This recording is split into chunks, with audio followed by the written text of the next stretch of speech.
Good morning, my dear children. Today we will study the poem The Fountain, written by James Russell Lowell.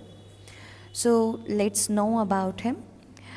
James Russell Lowell was American poet, critic, essayist, editor, and diplomat whose major significance probably lies in the interest in literature. He helped develop in the United States. He was highly influential man of letters in his day, but his reputation declined in the 20th century. In 1845, Lowell published Conversations on Some of the Old Poets, a collection of critical essays that included pleas for the abolition of slavery.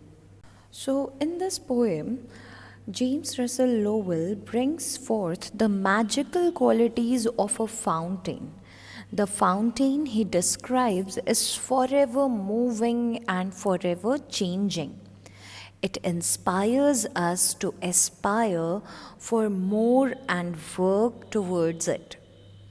As he describes the fountain, Lowell also brings together the two contrasting elements, change and permanency, which can be seen in the fountain and also in our lives. Now I'm going to read the poem. Listen carefully to each and every pronunciation.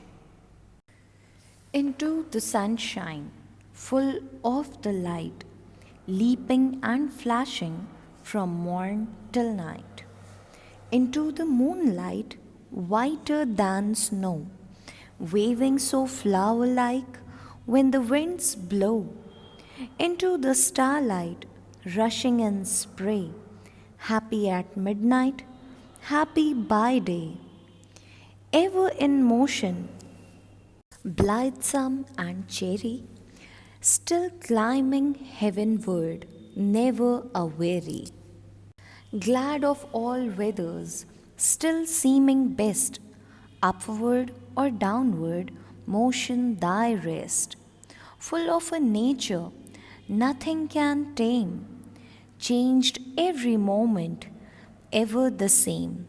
Ceaseless aspiring, ceaseless content, darkness or sunshine, thy element. Glorious fountain, let my heart be fresh, changeful, constant, upward like thee. Now let's see the explanation of the poem. See the first paragraph. Into the sunshine, full of the light, leaping and flashing from morn till night. So here the poet is saying that the fountain leaps towards the sunshine. If you see a fountain, in which direction does it move? Upwards, right? So in the morning, the water is moving upwards towards the sunshine the whole day, shimmering in it. Sunlight is there, and the rays of the sun are falling on the water, which makes it shimmer. So the poet is saying that the fountain leaps towards sunshine the whole day, shimmering in it. Now see the next paragraph.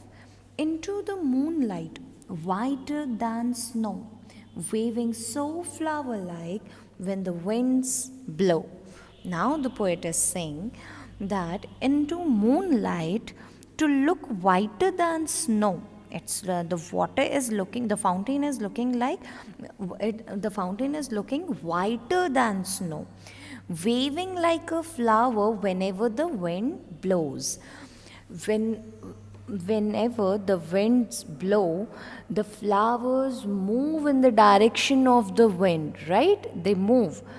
And in the same manner, the fountain, the water is also moving when the wind is blowing. So the poet is saying the fountain is looking whiter than snow and it's waving like a flower whenever the wind blows.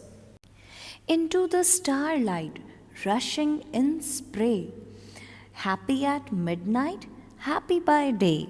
Now poet is saying At midnight, it seems to rush as a spray towards a starlight, and it is as happy as it was during the day.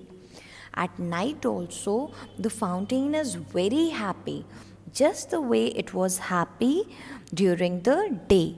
And at midnight, it seems to move upwards towards the starlight just like a spray. It's rushing like a spray towards the starlight. Ever in motion, blithesome and cheery, still climbing heavenward, never aweary. In this paragraph, poet is saying the fountain is always cheerful and it is never tired of moving upwards continuously. Blithesome and cheery means happy and cheerful, and aweary means tired. So poet is saying that this fountain is never tired and it is always climbing heavenward. Heavenward means upwards. So, and it is never tired, it's always moving. Ever in motion means it is always moving. Blithesome and cheery, it is moving happily, and it is still climbing upwards, and it is never tired. Glad of all weathers, still seeming best, upward or downward, motion thy rest. In this paragraph, poet is saying that fountain seems to be happy in all kinds of weather and finding its rest in constant movement. Poet is saying it keeps moving upwards as well as downwards. It seems to find rest in movement. Fountain never rests. Resting in a way, like how do we rest? We just still, we don't work, we lie down and we rest when we are motionless. But this fountain is finding its rest when it's moving. In the movement only it is finding its rest. Full of a nature nothing can tame, changed every moment, ever the same. Here poet is saying, it is the same though it is changing every moment. Poet is saying that this fountain has a special quality. It is active and full of life and cannot be stopped or made to keep still. And it is always changing. It is continuously moving and it is changing. Though it is changing, it is still the same. Like we people, we change, and whenever we reach to certain height in life, when we achieve our goal, people tend to change. But this fountain is always changing. It is moving upwards, but it is still the same fountain. Ceaseless aspiring, ceaseless content, darkness or sunshine, thy element. In this paragraph, poet is saying, it is constantly aspiring to rise great heights and yet is content with the height it can reach. That means the fountain is continuously desiring to be better or successful. That's why it's continuously moving upwards. So it is ceaseless aspiring. Ceaseless is constant without being stopped. So it is continuously desiring to be better or successful. Whether day or night, the fountain is moving upwards. And still it is happy. It is content. The last line, it is thy element. So poet is saying the basic nature of the fountain is whether in sunlight, whether it is sunlight or darkness, it is continuously desiring to be better or happy. It has got the same rhythm of going up and again falling. Glorious fountain, let my heart be fresh, changeful, constant, upward like thee. In the last paragraph, poet is saying that it wants to be just like fountain. His heart desires to be like the fountain, looking upwards and changing, and yet being the same person.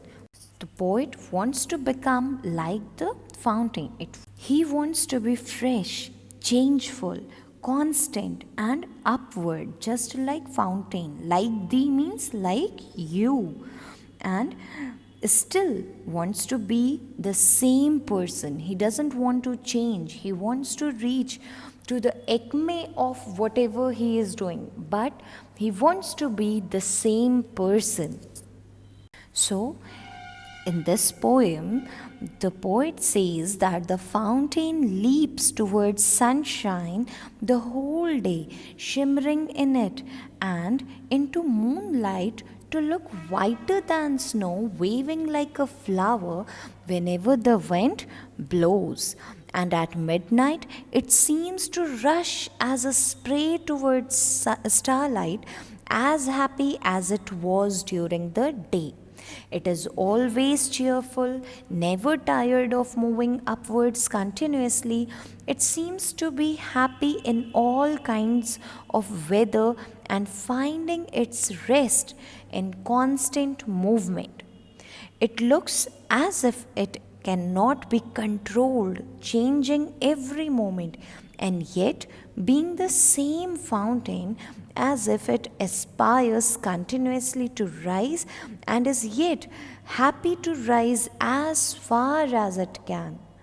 It is in its element in sunshine or in darkness. The speaker asks the fountain to bless his heart to always look upward like it and to ever be fresh and changing though constant. Now, which figure of speech is used in the poem? It is visual imagery. Visual images of the fountain in sunlight, moonlight, and starlight. And also apostrophe, as the poet is directly talking to this fountain. In the last paragraph, he is saying that fountain, glorious fountain, my heart wants to be just like you. So this fountain is non-living object, but the poet is talking to this fountain as if it is a human being or a living being. He has personified this fountain and talking to it. So it is apostrophe as well. Now I want to know from you that how can you learn to be happy whatever be your situation? And how do you see yourself as the same person though you may be changing? And can you be ever satisfied with how far you reach though you are always striving? I want you to answer this in the comment section, and if there is any confusion, please ask. Thank you.